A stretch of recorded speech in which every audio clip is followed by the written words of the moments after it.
Sure. Thank you, Dr. Johnson. Yeah, so this is the formal budget hearing. We cannot make any changes to the budget at this time.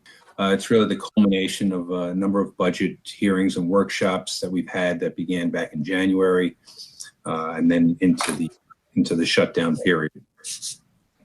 The budget increase as it stands is a 2.19% increase. Our tax levy cap this year is 2.03%, and our tax levy that we're proposing is 2.01%. So we are under the tax cap, so we need a simple majority to pass our budget this year. There are two different issues that we're really facing right now. One is a contingency budget if the budget were to fail. And the second has to do with, as Dr. Johnson had mentioned, state aid cuts, mid-year cuts that we may see next year. They are completely separate issues. They don't tie together, and I'll try to explain that as I work my way through it. So I'll start with the contingent budget. If the budget fails, what happens is we would have to go to a contingency budget. There is question now over whether we will have an opportunity to have a second budget vote because of the timing and the short distance we have between now and the end of June, from June 9th to June 30th. Typically, we would be allowed to have a second vote to make any changes in the budget that the board deemed fit. But assuming the budget does fail, a contingent budget would mean that we could not increase the tax levy. That means we have to cut just under $2 million from the budget, about $1,970,000. Typically, what that would mean in the past is lots of discussions about staffing cuts, program cuts. How are we gonna get there?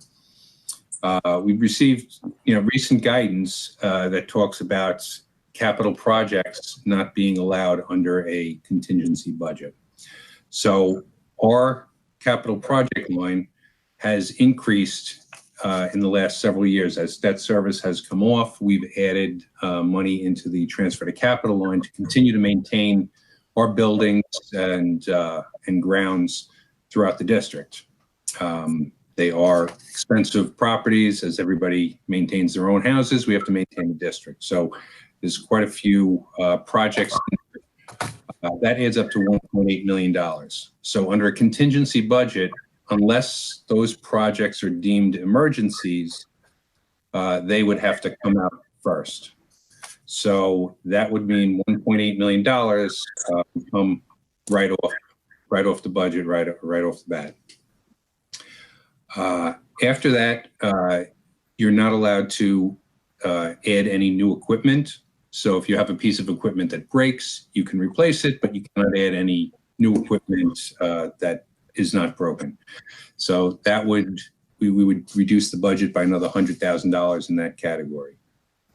And there is also no community use of facilities. So anytime you allow a group to come in to use the buildings, if there's any identifiable expense, so just turning on a light is an identifiable expense, you cannot allow that to happen without the group fully paying for those expenses prior to using the facility. So that those expenses do get on weekends when a lot of our groups do use the buildings for different activities. So Saturdays and Sundays, we have to bring in staff on overtime. Those would become fairly expensive. So, it's not something that we would look forward to, but it's something that would occur and something that we would be required to do under a contingency budget.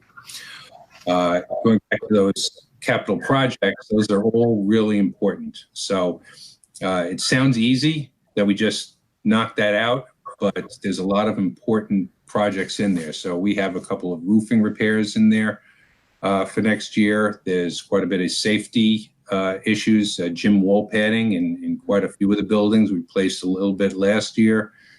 We have a lot more around the district that we need to repair. There are bathroom upgrades. There are sidewalks and curb repairs that need to be made. So there's quite a few, projects that throughout the district that really need to get done. That would be to real detriment if the budget went down and we were not able to do that. So that's really what would happen in a contingency budget. So because our transfer to capital line is so high, we're not into those staffing discussions and program cut discussions as we have been in the past. Now, that's one issue. The second issue we have is state aid cuts. So initially, our budget received an increase in state aid from the governor, but included a line item called a pandemic adjustment. That pandemic adjustment was a little bit over $400,000. It was $427,000. That was expected to be covered should the state get federal funding. So the initial discussions at the early stages of the shutdown were we could lose up to $427,000. As the shutdown continued and it started to look like we weren't going to open, that number, the governor had stated that they had concerns about future revenues, not being able to come into place to fully fund the remaining state aid for all districts. So he's mentioned a number of school districts could lose up to 20%. So if that were to happen for Rockville Center, we get about $13 million in state aid now. That would be $2.6 million that we could face losing in state aid next year. So that issue is, again, separate and apart from a contingency budget. If the budget passes, we have that problem. And if the budget fails, we have that problem. So no matter which way you go, you have that problem. Even if you passed the budget, you couldn't then take out those capital projects because of the way the tax cap works. So if you were to try to take those capital projects out, you would have to reduce the tax levy by those capital projects because they're an exclusion. So it's not as simple as just saying, well, we're not going to do the capital projects, so we're going to save, 1.8 out of the $2.6 million. So we have to go in a different direction. So we've had a lot of discussions about that centrally in administration, trying to figure out what we're going to do. So initially, what we did was we looked at what expenses can we hold off on. So we looked at an across-the-board cut of 20% on supplies. So we've had all administrators understand that we're going to have to hold off on at least 20% of each of your supply budgets that you may not get to expend if we do not get our state aid. Textbook upgrades may not happen until the middle of the year, which could impact some of the curriculum. Replacement equipment. So if we do have a past budget, we do have equipment items in there, we would not buy those until the second half of the year, until we were sure we would have enough funds for those purchases. Conferences and workshops, we would try to push off to the second half of the year. Some advertising that we do, if we don't have to put an ad in the Times for new personnel, we have turnover in personnel, we need to advertise. We would try to stick with some of the online resources and not place an ad in the Times. And some of our new and contingent staffing. So we have about $350,000 in staffing and contingencies in the budget. I think about $50,000 we're going to need definitely based on enrollments and how we have some of our populations, whether it's speech or special ed. So there's some pieces that we are going to have to add, but we have about $300,000 worth that we can hold off on to make sure that, again, state aid is there before we start adding any other additional staff for next year. So all those pieces add up to somewhere around $850,000. So that would cover pandemic adjustments and then a certain portion of up to the 20% that the governor had spoken about. In addition to that, again, as the shutdown has continued, we've been able to save on costs. So we've had large savings in transportation. Transportation basically shut down. We have not paid any of our contractors from that period of time. We've had coaching. So we've saved money on coaching salaries. Project Great has not been operating, although there's an offset in revenue there. But again, there's an expense. Overtime, we've had almost no overtime since the shutdown. The only people we have working extra is security around the buildings. But all that typical overtime that we would see on Saturdays and Sundays, or possibly during the week, is not happening. When the buildings are closed, they're closed. There is no additional overtime required. Chaperones, intramurals, again, programs that would normally be operating are not operating.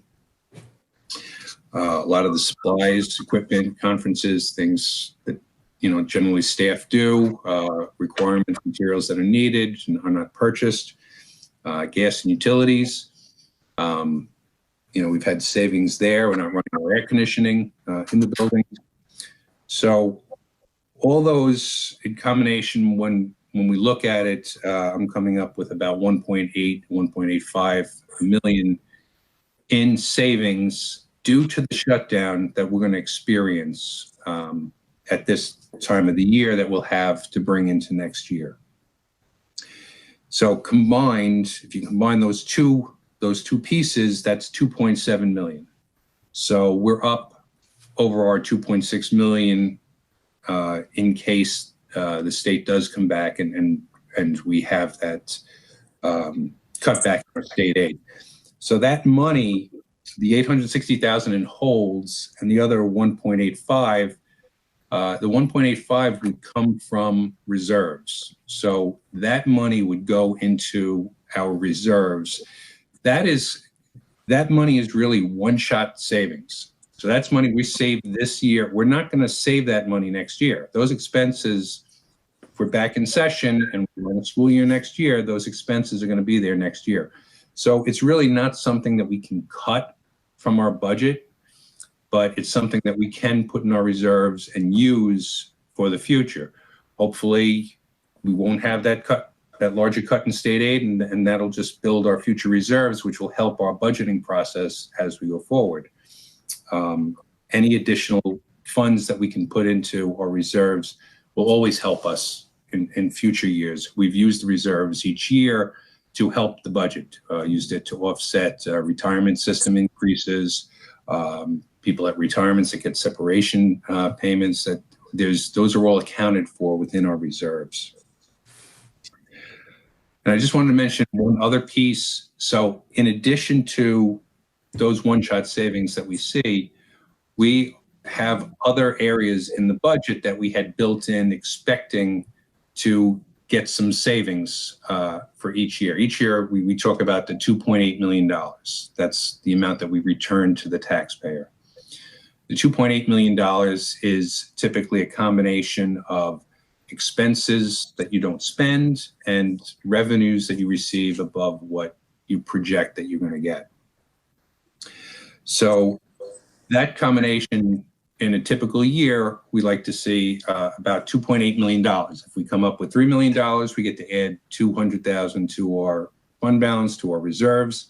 If we come up with $2.6 million, that means we have to go into our reserves to cover that difference, and our reserve levels will go down. We were designated in fiscal stress 2 years ago. Last year, we were not in fiscal stress. We're not going to be in fiscal stress again this year. Really, the reason for that had to do with our borrowings, which had changed slightly due to the bonds that we had done recently. So we're in better shape there, but we were designated. There were a couple of categories where we were short on cash. We didn't have a fully funded unanticipated reserve or undesignated reserve. Typically, districts are allowed to carry up to 4% of their budgets in that area.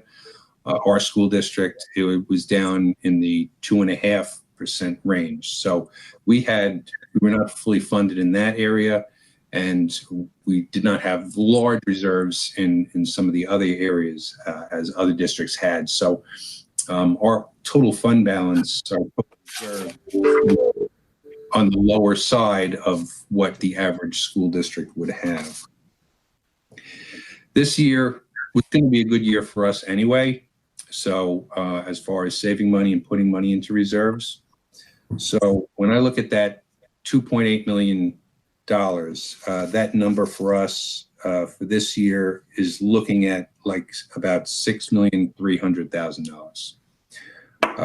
So that includes those one shots that I had spoken about the 1.8, and it also includes other expenses that we hope we don't spend. We build into the budget. We hope we don't spend them, such as special education placements, things like that. We do have some contingencies for staffing that we hope we don't put in place. We try to build in extra in transportation for extra transportation routes that may pop up.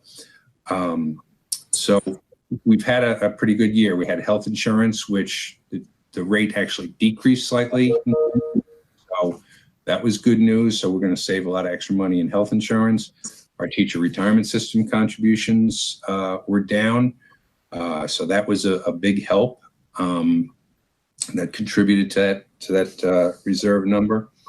And the retirements we had last year. We had a lot of breakage on our retirements. So a lot of those pieces all added together came up with this $6,350,000. So, as I said, we take of that number, we take 2.8 million, we return it to the taxpayer to apply towards next year, which we always plan on doing. We have 1,850,000 that were really one-shot savings due to the shutdown. So that leaves us about 1.7 million. So we will be able to increase our reserves even with those cuts, possible cuts of state aid. We will still be increasing our reserves for next year by about 1.7 million, which would get us up to that about 4% number in our undesignated fund balance. So it would put us in good shape for next year and the 21-22 budget planning process. So I think we're in good shape. We did a lot of time preparing this between last year and this year.